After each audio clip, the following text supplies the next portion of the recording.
네. 스웨덴 내용 들어가 보도록 하겠습니다. 핀란드에 이어서 스웨덴까지도 들어가 보게 되는데 스웨덴도 뭐 이것도 이제 좀 특질적인 팀 컬러를 위주로 좀 설명을 드리는 그런 그림이 되지 않을까라고 생각이 들어요. 이제 그 과정에서 한번 내용 들어가 보도록 하겠습니다. 공격수는 이제 여기도 마찬가지로 이제 최초 발표 명단이기 때문에 좀 바뀐 선수를 뒤에 이제 설명을 드리도록 할게요. 아르비드손, 브라트, 그리고 칼손, 에릭손 에크, 포르스베리, 칼손, 빌리암 칼손이죠. 이제 요 선수는 빠졌습니다. 그리고 아드리안 캠페, 엘리아스 린돌름, 그리고 이제 닐란데르, 뉴키스트, 레이몽, 페테르손, 지바네드 이제 이렇게 공격진이 구성이 되어 있고요. 수비수 같은 경우에는 안데르손, 브로딘, 달린, 에크올름, 포르슬링, 칼손, 헤드만 이제 이렇게 이제 구성이 됐습니다. 뭐 수비진 같은 경우에는 좀 이제 익숙한 냄새도 나긴 나는데 그 내용이 이제 조금 뒤에 들어가게 될 거예요. 골리 같은 경우에는 마르쿠스트름 선수가 부상으로 빠졌기 때문에 이 자리를 에르손 선수가 들어오게 됐고요. 울마르크, 구스타프손 이제 이런 느낌이 되게 됐습니다. 이제 이렇게 어떻게 보면 이제 또 NHL 뭐 사실은 아까도 보셨겠지만 뭐 스웨덴은 기본적으로 NHL 선수들을 굉장히 많이 보유한 팀이기 때문에 이제 이 과정에서 선수 차출에는 뭐 크게 이제 문제가 없는 이제 그런 상황이 되게 됐고 부상자가 발생을 했음에도 불구하고 뭐 그렇게 크게 전력이 좀 떨어진다라든가 그런 느낌 자체는 받지는 못하고 있습니다.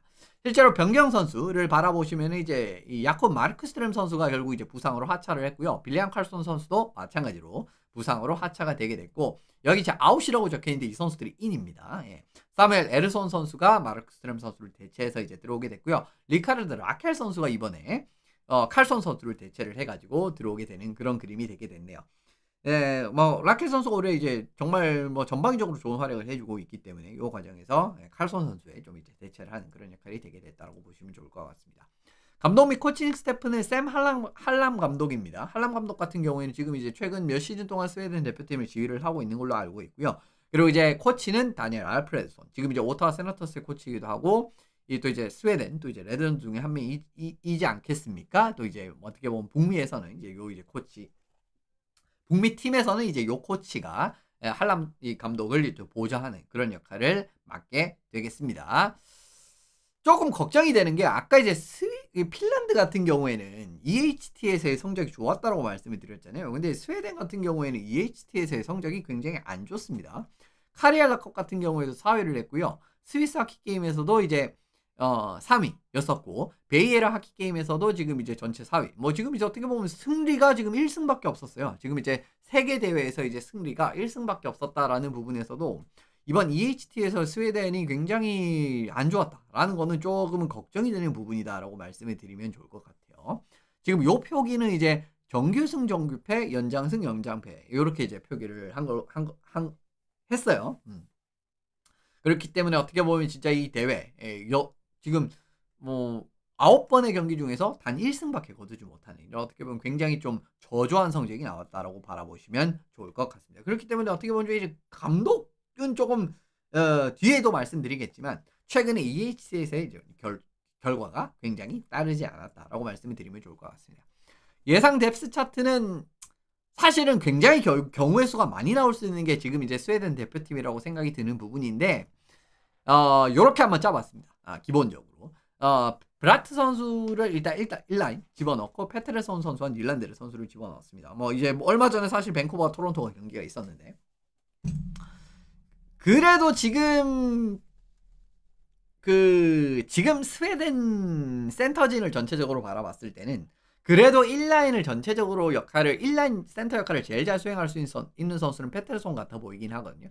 원래 이제 지바네자드가 또 적합한 선수가 될 수는 있지만 지바네자드가 최근에 올 시즌 들어와서 진짜 너무 부진하고 있는 이런 모습이 나오고 있기 때문에 실제로 이제 지금 레인저스에서는 뭐 윙으로 활용이 되는 경기도 좀 있죠.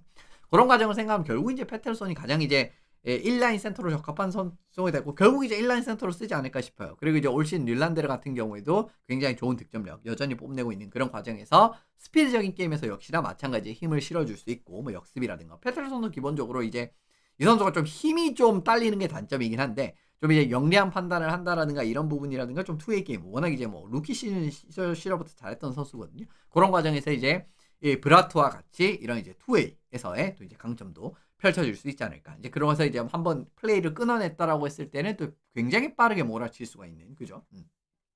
빠른 스케이팅 가지고 있는 선수들, 그죠? 닐란드라든가 브라트 마찬가지이기 때문에 그 부분에서 좀 힘을 쓸 수 있지 않을까라고 생각이 드는 부분이고요. 이 라인에는 린드홀름 선수가 들어가는 게 조금 더 맞지 않을까라고 보고 있습니다. 이제 그 과정에 사실 이 라인의 메인은 포르스베리 선수와 뉴키스트 선수를 집어넣으면서 결국은 뭐라고 해야 되죠? 같은 팀, 그죠? 내슈빌에서 이제 또 호흡을 많이 맞춰본 이제 요 두 명의 선수를 축으로 만들고 그리고 센터를 린드홀름을 넣은 이유는 좀 오랄리 같은 느낌을 좀 추구를 했어요, 그죠? 그러면 이제 에릭 소네크가 조금 더 맞지 않습니까? 뭐 그럴 수 있네. 사실 이제 3라인에 에릭 소네크 라인을 넣은 거는 또 다른 의도가 있습니다.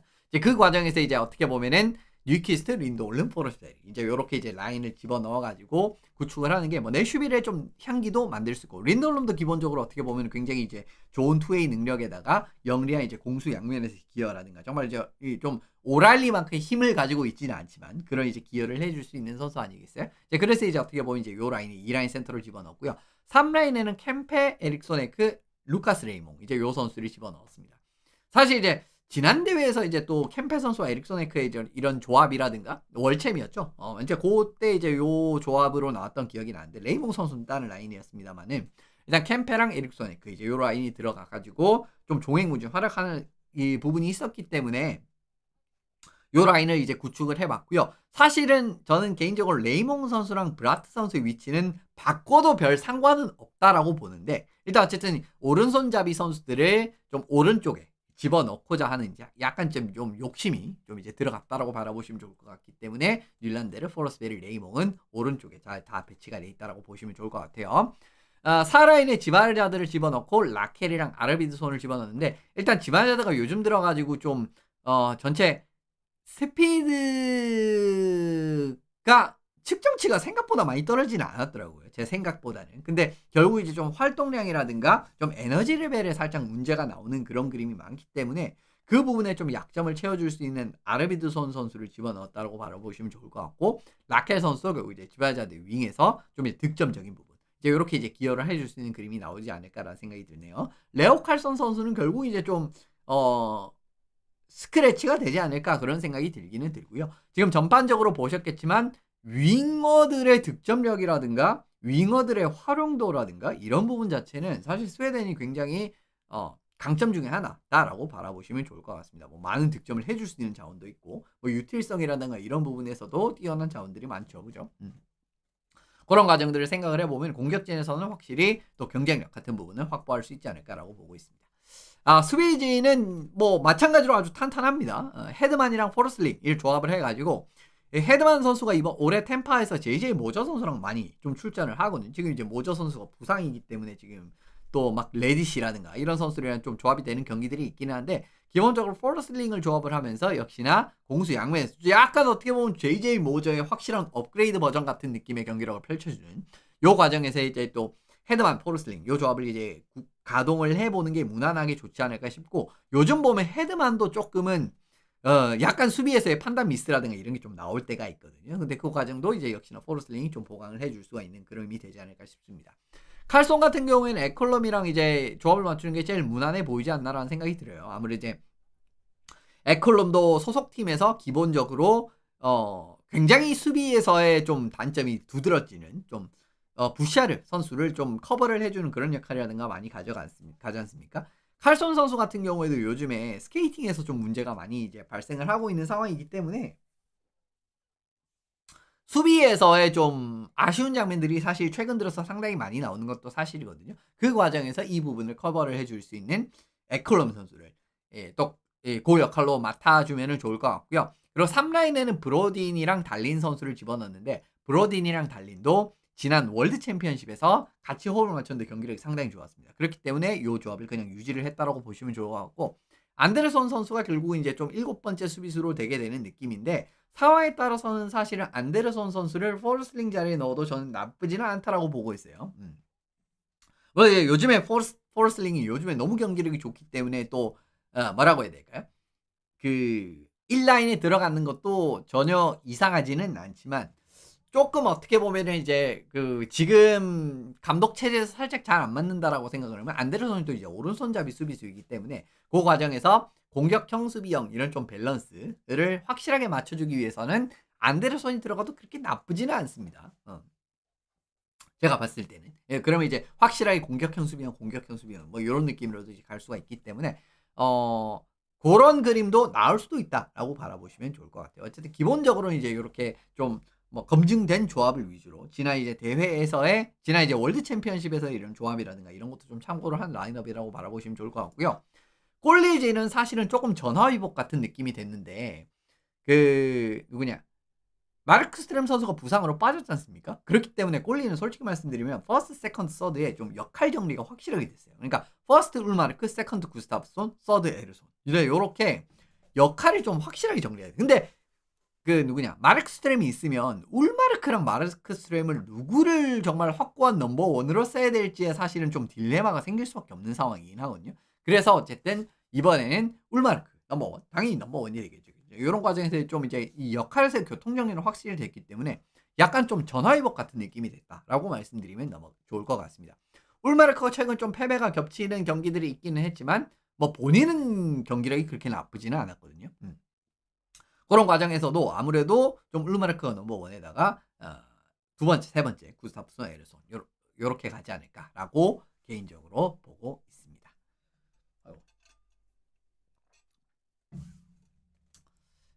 로스터의 강점은 제일 먼저 눈에 띄는 거는 확실한 윙어 뎁스예요.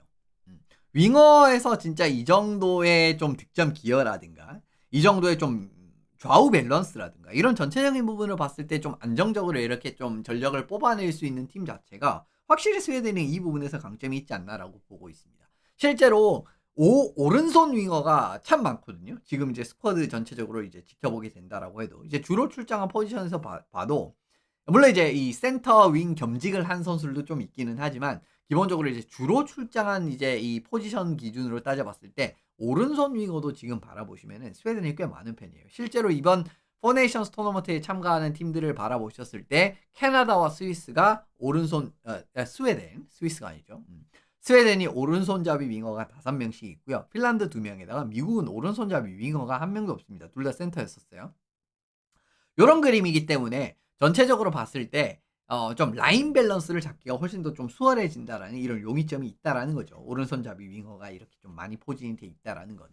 그리고 오른손잡이 윙어들이 그냥 단순하게 숫자만 많을 뿐만 아니라 올해 이제 다 득점에서 굉장히 좀 임팩트가 있는 시즌들이 많아요.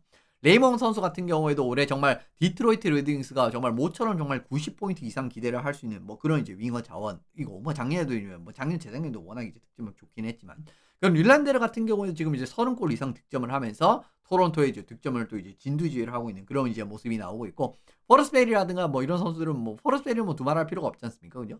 올해 이제 내슈빌이 그렇게 부진함에도 불구하고 사실 포러스베리가 들어간 라인들은 그래도 경기력이 괜찮았거든요. 실제로 이제 포러스베리가 기존에 이제 뉴키스트랑 누구냐 오랄리랑 라인을 구성을 했을 때도 괜찮은 경기력이 많이 나왔고 그리고 이제 초중반 들어와가지고 좀 조합이 되게 되는 마르셰소라든가 그리고 스탬코스 요 라인에서 어떻게 보면 이제 잘 굴러갔기 때문에 포러스베리는 진짜 올해 내슈빌에서도 그 좀 제일 무난하게 결과값을 기대를 할 수 있는 선수고 실제로 뭐 지금 내슈빌이 그렇게 어려움에도 불구하고 지금 거의 경기당 1포인트를 기록을 하고 있으니까요. 그리고 라켈 선수 같은 경우에도 올해 이제 20 이상을 기록을 하게 되면서 예, 굉장히 이제 피츠버그가 사실은 또 어려운 시즌을 보내고 있는데 그 과정에서 이제 좀 혁혁한 공을 세우고 있는 선수 중에 한 명입니다. 그렇기 때문에 단순히 숫자가 많을 뿐만 아니라 어떻게 보면 올해 다들 굉장히 소속팀에서도 좋은 성적을 보내고 있다라는 것도 이제 굉장히 고무적인 부분이라고 할 수가 있고요. 레프트윙 자원 같은 경우에도 솔직히 말씀드리면 브라트 선수 같은 경우에는 뭐 17골 47어스 뭐 진짜 올해 뉴저지 1라인에서 종횡무진 활약을 하고 있고요. 캠페 선수 LA 킹스의 1라인 그죠? 지금 이제 코피타르 선수 윙으로 나오면서 올해 뭐 거의 진짜 25골 벌써 이제 지금 25골이 넘었습니다. 20 벌써 이제 찍은 현재 상황이기 때문에 전체적으로 레프트윙 자원 같은 부분에서도 지금 뭐 라이트윙만 좋은 게 아니라 레프트윙에서도 상당히 좋은 자원들이 많이 들어가 있다라는 거 말씀드리면 좋을 것 같고요. 선발한 윙어들의 상당수가 올 시즌 득점 부분에서 상당히 좋은 모습을 보이고 있다라는 부분이에요. 그 부분도 역시나 이 윙에서 이제 좋은 경쟁력이 나올 수 있다라고 이제 생각을 하는 부분이고요. 그리고 오른손잡이가 많은 부분의 강점은 역시나 공격진의 밸런스 역시 잡기 좋다라는 부분입니다. 역시나 이제 기본적으로는 사실은 정손 배치를 하는 게 좀 무난하게 어떻게 보면 이제 플레이 같은 부분을 이제 전개를 할 수 있다라는 장점들이 있기 때문에 어떻게 보면은 이 공격진의 밸런스가 잡죠. 왜냐면 사실은 오른손잡이가 귀해요. 전체적으로. 그렇기 때문에 어떻게 보면은 이제 이 뭐 수비진에서도 이제 오른손잡이의 그런 이제 가치가 또 올라가는 부분이고, 뭐 공격진도 어떻게 보면 당연히 이제 스케이터들이 전체적으로 왼손잡이가 압도적으로 많기 때문에 이제 어떻게 보면 이제 오른손잡이가 많으면 많을수록, 그죠? 왜냐면 라이트 윙에 좀 정소는 윙어를 많이 넣을 수가 있다라는 거니까 공격진이라든가 이런 부분에서 상당히 밸런스가 잡기 좋다라는 점이거든요. 근데 스웨덴의 이제 국제전에서의 경기를 많이 보신 분들이라면 좀 많이 느끼셨을 테지만, 기본적으로 스위스 같은 경우에는 굉장히 밸런스가 좋은 팀이에요. 그러니까 어느 하나 약점이 없고, 그러니까 스위스가 이제 왜 계속 스위스라고 그러지? 스웨덴이 이제 대표팀은 항상 이제 뭐 월챔이라든가 이런 데서의 모습을 보면은 진짜 어느 하나 모난 데 없이 두루두루 좋은 모습들을 참 많이 보여주거든요. 근데 그런 과정에서도 이렇게 이제 윙어 밸런스라든가 이제 좌우 이런 밸런스가 잘 잡히는 이런 느낌의 스쿼드를 가지고 있다라고 하면은, 그 과정에서 이제 전력 밸런스를 잡기도 상당히 좋은 이제 영향을 미칠 수가 있다라는 겁니다. 그러한 모습을 바탕으로 스웨덴 같은 경우에는 정말 이제 무난하게 조별리그라든가, 그죠? 토너먼트를 이제 어느 정도의 좀 걸림돌이 나오기 전까지는 돌파하는 모습들이 많이 나오거든요. 근데 이번에 솔직히 이제 지금 윙어진의 그런 이제 밸런스라든가로 생각을 해보면은 이런 좀 무난하게 밸런스를 이제 잘 잡게 짜기가 편하게 구성이 되지 않았나라고 보여주는 부분입니다. 물론 이게 결국은 좀 무난하게 잘 나가다가 토너먼트에서 좀 이제 좀 갑자기 변수가 나왔을 때 이 변수 통제에 실패를 하면서 경기를 그르치는 게임도 꽤 있기는 해요. 토너먼트. 결국 이제 그게 스웨덴 하키의 가장 좀 큰 딜레마이기도 한데, 요즘에 가장 많이 나오는 좀 딜레마 같은 느낌의 경기이기도 한데, 어쨌든 기본적으로 상당히 무난한 이제 이런 운영을 하기에는 좀 좋은 스쿼드, 밸런스를 잡기 좋은 스쿼드이기 때문에 이렇게 이제 말씀을 드리게 되는데, 이번에는 솔직히 말씀드리면 아주 강력한 윙어진을 바탕으로 많은 득점을 뽑으면서 변수를 스스로 만들어야 돼요. 그러니까 상대방의 변수에 통제돼서 그냥 무난한 게임을 하다가 이제 고꾸라질 게 아니라, 오히려 우리 쪽에서 확실한 윙어진으로 득점을 많이 만들면서 많은 변수를 만들고, 이런 느낌에서 이제 좀 경기를 좀 주도적으로 더 장악해야 되는 능력 자체가 더 필요한 시점이 아닌가. 그리고 이제 그 부분의 이 역할을 기대를 할 수가 있는 스쿼드진이다라고 말씀드리고 넘어가면 좋을 것 같습니다. 공격진 이렇게 말씀드리고 넘어가면 좋을 것 같고요. 그리고 좀 수비진의 호흡 측면에서도 좀 좋은 말씀을 드릴 수 있을 것 같아요. 저는 사실은 이번 스웨덴의 수비진은 살짝 좋은 그 양면이 있다라고 좀 생각을 하거든요. 이제 그 부분이 이제 좀 좋게 나왔을 때랑 나쁘게 나왔을 때 정말 극명한 느낌의 좀 대조를 줄 수 있는 느낌의 수비진이라고 생각을 하는데, 일단 기본적으로 좋은 점은 수비진의 호흡 측면 같은 부분은 나쁘지 않지 않을까라고 보고 있습니다. 왜 이제 이렇게 말씀을 드리냐고 하면은, 지난 월드 챔피언십에서도 솔직히 말씀드리면은 지금 탑6로 탑6 출장이 유력한 선수들 중에서 4명이 작년 월드 챔피언십에서 선발이 됐던 자원입니다. 그러니까 헤드만, 칼손, 브로딘, 달린 요 4명의 선수가 지난 이제 스웨덴 대표팀으로서 월드 챔피언십에도 참가를 했다라는 걸 일단 말씀을 드리게 되고요. 왜 요거를 말씀을 드리냐면은, 지난 월드 챔피언십에서 감독이 결국은 동일합니다. 할람 감독으로 결국은 동일했기 때문에 체제적으로 적응을 하는데도 상당히 용이할 겁니다. 그러니까 어떻게 보면은 작년에서 솔직히 말씀드리면 스웨덴이 결국은 그 체코한테 일격을 당해서 탈락을 4강에서 결국은 고배를 마시긴 했지만, 물론 이제 뭐 캐나다 잡으면서 동메달을 땄습니다. 근데 결국은 이제 지난 대회에서도 월드 챔피언십에서 성적이 괜찮았거든요. 그리고 그 월드 챔피언십에서의 성적을 가장 크게 지탱한 부분은 역시나 수비진에서의 탄탄한 경기 운영도 마찬가지의 이런 부분이 있었기 때문에, 지금 지난 감독 체제도 잘 경험을 해봤고, 그리고 지난 체제에서의 이제 경기력도 좋았고, 이런 이제 전반적인 그림을 봤을 때는 기본적으로 수비진의 호흡 측면은 그렇게 나쁘지는 않을 것 같다라고 말씀을 드리기 때문에, 이 부분이 잘 풀리게 된다라고 하면은 또 스웨덴도 수비진도 이제 좀 괜찮은 그림이 나올 수도 있겠죠. 근데 걱정이 되는 부분은 수비진에서 좀 약점을 좀 크게 공략을 당할 가능성이 있지 않나라는 저는 그런 생각을 해봐요. 근데 이게 무슨 이야기냐 하면은, 일단 이제 요거 말씀드리기 전에 하나 언급을 드리고 말씀을 드려간 게, 최근 대회에서도 좀 기복 있는 모습이 많았습니다. 스웨덴이. 예. 그러니까 아까 이제 그 유로 하키 투어 같은 경우에서도 결국은 뭐죠? 1 승 이거는 이제 제가 표기를 좀 달리 했는데 그러니까 이건 이제 승을 위로. 그러니까 1 승밖에 못 했다라고 말씀을 드렸잖아요. 그게 정규패 2 패에 그죠? 그러니까 이제 연장패 6패 맞나? 정규패 6패나 어쨌든 그러니까 9경기 중에 1 승밖에 못 올렸단 말입니다. 그러니까 이제 이번 올해 EHT에서도 이제 최하위를 했고요. 실제로 이제 월드 챔피언십 같은 경우에도 2023년에는 8강 탈락을 했고 그리고 2024년에는 뭐 3등을 했기 때문에 그렇게 나쁘지 않았죠. 그러니까 결국은 스웨덴이 최근 이런 국제전에서 좀 기복 있는 모습이 좀 있었단 말이에요. 좀 빨리 탈락하거나 아니면 이제 좀 멀리 가다가 멀리 갔는데 근데 멀리 갔을 때도 결국 우승을 못 했고 그리고 이제 어떻게 보면 EHT 같은 경우에는 이번에 거의 최악에 가까운 성적이 나왔고요. 이런 느낌에서 이제 좀 기복이 있다 보니까 스웨덴이 일단 그 부분이 좀 걱정이 되는 부분이 있습니다. 그리고 이번 EHT에서 돋보였던 부분이 스웨덴이 실점 관리가 아예 안 됐어요. 그러니까 스웨덴이 이번 참가한 4개국에서 좀 독보적으로 실점이 많았거든요. 지금 바라보시면 스웨덴보다 3배 많은 실점을 했고요. 그러니까 9경기에서 33실점을 했다는 거죠. 그러니까 체코, 핀란드, 스위스보다도 지금 10골이나 더 많은 실점을 했다라는 그림에서 독보적으로 지금 최다 실점 국가라는 거. 이런 것도 조금 걱정이 되는 부분입니다. 그러니까 수비 체계라든가 이런 부분. 물론 잘 굴러갔을 때는 아까 이제 2024년에 그런 기억을 되살려가지고 잘 굴러갈 가능성도 있기는 하지만 근데 이게 수틀리면은 굉장히 안 좋은 결과가 나올 수 있다라는 거고 사실 이번에도 좀 걱정되는 이유가 뭐냐면요.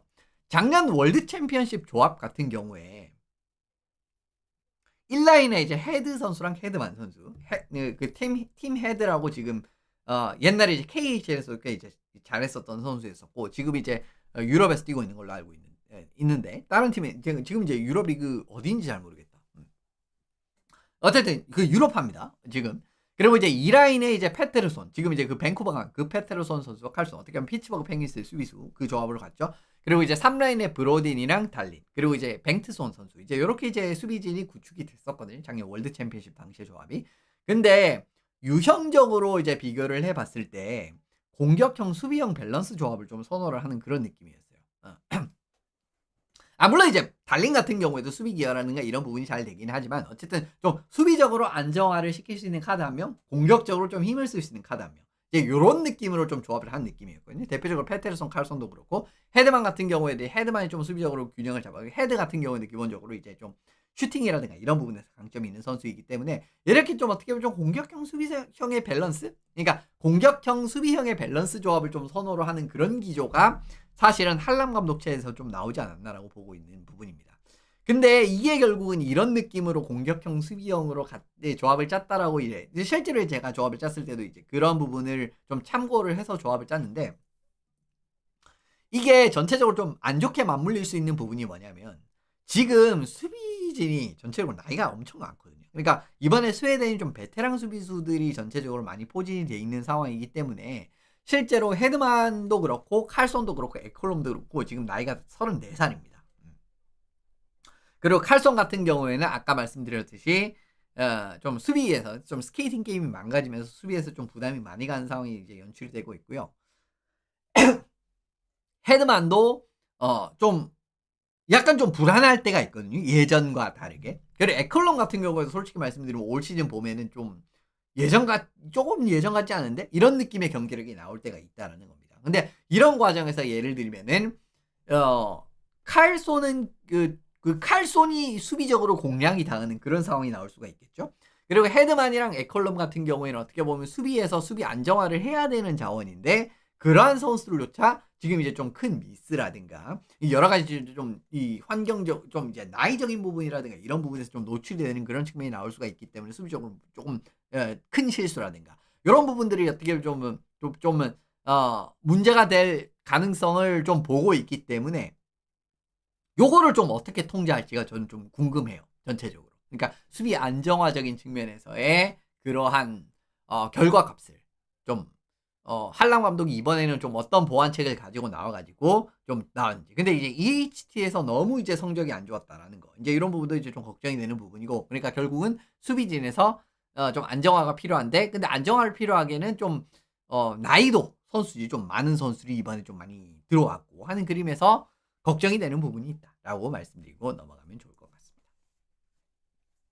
또 하나 로스터에서 좀 걱정되는 부분은 센터진 선수들이 최근 들어와서 좀 크게 부진한 선수들이 많았다라는 거예요. 물론 그 센터진의 네임 밸류라든가 그간의 뭐 고점에서의 경기라든가를 생각을 하면은 굉장히 좋은 센터진이거든요.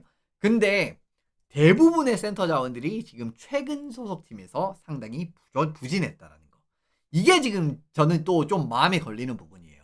그러니까 윙어 밸런스라든가 뭐 사실 수비진 같은 경우에도 어쨌든 이제 뭐 긍정적인 부분이 전혀 없지는 않은데 아까 말씀드린 대로 뭐 2024년에 이제 이 친구들이 주축으로 나왔을 때 어쨌든 성적이 꽤 좋은 편이었잖아요. 아까 이제 제가 좀 불안점을 좀 많이 언급을 하긴 했지만 근데 센터진은 솔직히 말씀드리면 최근 들어와서 다들 경기력이 별로 안 좋아졌습니다. 그게 제일 걱정이에요. 그러니까 페테르손 선수 같은 경우에도 기본적으로 이제 올 시즌 부진한 것도 있는데 이 선수들이 눈에 띄는 약점까지도 좀 크게 가지고 있는 선수들이기 때문에 걱정이 되는 부분인데 페테르손 같은 경우에도 지난 시즌 후반기부터 시작해가지고 지금 올해도 보시면은 이제 뭐 밀러랑 안 좋은 그런 것도 분위기가 안 좋은 것도 있긴 했지만 올해 페테르손도 보면은 경기력이 진짜 들쭉날쭉하거든요. 어떤 경기 그러니까 토론토 그죠? 얼마 전에 토론토 경기라든가 그때 이제 토론토에서 열렸던 토론토전이라든가 이런 경기를 보면은 와 이거 뭐 대단한데? 라고 이런 생각이 들다가도 지금 뭐 아예 안 보이는 경기 막 이런 경기에 페테르손 진짜 엄청나게 많이 늘어났거든요. 그리고 이제 페테르손도 기본적으로 힘에서의 문제가 이제 나오게 되면서 이런 이제 코너 쪽이라든가 물론 이제 뭐 토론토전이라든가 이런 데는 진짜 이제 등으로 이렇게 백체 그막 뭐 체킹을 막 받아치면서 막 이런 장면들이 아예 안 나오는 건 아닌데 기본적으로 페테르손은 굉장히 왜소한 선수다 보니까 이런 힘에서의 문제점이 솔직히 말씀드리면 퍽 간수에 굉장히 영향을 주는 장면들이 상당히 많이 나오거든요. 상대방이 힘으로 이렇게 밀어붙였을 때 좀 퍽 간수를 예전같이 못하게 되면서 좀 이제 허무하게 뺏긴다라든가 이런 장면들도 상당히 많이 나오기 때문에 그러니까 최근에 부진한 거 플러스 힘에서의 약점도 나오고 있고요. 린드올름 같은 경우에도 이제 캘거리에서 상당히 좋은 이제 모습을 보이고 뭐 캐롤라인에서 좋았지만은 밴쿠버 넘어간 이후로부터 그렇게 경기력이 많이 올라오지 않고 있고 지금 보스턴에서 기대만큼의 경기력은 나오지 않지 않습니까? 그리고 린드올름은 가속은 나쁘지 않지만 스피드에서 그렇게 좋은 모습은 보이는 선수가 아니거든요. 이제 그 과정에서의 문제점이 나오고 있고 지바자드 같은 경우에도 이제 올해 이제 뭐 그냥 깡으로 부진한 것도 있고 그리고 이제 활동량이라든가 에너지 레벨이 상당히 부족합니다. 의외로 이제 스피드 게임은 그렇게 나쁘진 않았었는데 기본적으로 활동량 그리고 에너지 레벨에서 굉장히 큰 폭으로 들쭉날쭉한 모습을 올 시즌 레인저스에서 보여줬기 때문에 이 그림도 좋지 않았다는 거. 그리고 에릭손 에크 같은 경우에도 지금 사실은 올해 물론 수비적으로는 그렇게 나쁘지 않지만 올해 이제 득점을 뽑아내는 그런 능력이 사실은 좀 작년보다는 약간 좀 떨어진 그래도 이제 그나마 에릭손 에크가 앞선 3명에 비하면은 좀 최근 소속팀에서의 부진 자체는 좀 덜한 편이라고 개인적으로 생각을 하지만 에릭손 에크는 기본적으로 사실 득점력이 그렇게 좋은 선수는 아니었잖아요. 그죠? 커리어 내내. 이런 부분에서 또 약점이 있는 선수이기 때문에 이 센터진이 솔직히 말씀드리면 어떤 퍼포먼스가 나올지 좀 짐작이 잘 안 됩니다. 저는. 그러니까 진짜 막 이 선수들이 옛날 고점의 경기력이 땅땅땅 나오면서 정말 좋은 모습으로만 굴러갈지 아니면 최근에 그런 부진한 모습들이라든가 약점들이 그냥 딱딱 공략을 당하게 되면서 정말 무기력한 모습들이 나오게 될지 이런 그림이 나올지 좀 확 짐작이 안 돼가지고 그 부분 좀 걱정이 되는 부분이에요. 그래서 좀 스웨덴은 역시나 좀 뭐라고 해야 돼요? 좀 긍정적인 점과 부정적인 부분이 여러 부분으로 좀 공존이 되는 그런 느낌? 사실은 좀 이제 중요 무대로 가면 갈수록 좀 스웨덴이 좀 여러 가지 돌발 변수라든가 이런 그림에 대한 좀 차단 능력, 좀 무난하게 센 팀인데 항상 뭔가 좀 순간적으로 이런 변수라든가 이런 부분에 대처를 못하는 느낌들이 많이 나왔기 때문에 여전히 그런 약점들은 솔직히 말씀드리면은 가지고는 있다라고 생각을 하거든요. 근데 여기에 아까 말씀드린 수비진의 불안 요소 그리고 공격진의 불안 요소 이런 것까지 좀 가미가 되는 느낌으로 되면은 더 토너먼트가 어려워질 가능성도 있다라고 생각을 하는 부분은 있는데 무난한 전력으로서의 밸런스적인 부분으로 봤을 때는 역시나 이제 뭐 올해 스웨덴도 크게 흠은 없고 그리고 이제 좀 나이가 많은 선수들이 좀 활동량이라든가 좀 여러 가지 부분에 좀 문제가 되는 그런 그림이 나올 수도 있지만 경험적인 부분에서 또 이제 수비진에 또 도움이 되는 그런 그림이 나올 수도 있기 때문에 여러 가지 부분에서 좀 고점과 저점이 이렇게 좀 구분이 안 되는 느낌으로 이렇게 좀 걱정이 되는 요런 느낌이 되는 것 같습니다. 그래서 어쨌든 스웨덴이 어떤 느낌으로서의 그런 대회, 본 대회에서의 이런 모습을 한번 살펴보시면 좋을 것 같은데 어쨌든 오늘은 요렇게 내용을 다 마무리해 보면 좋을 것 같습니다. 예.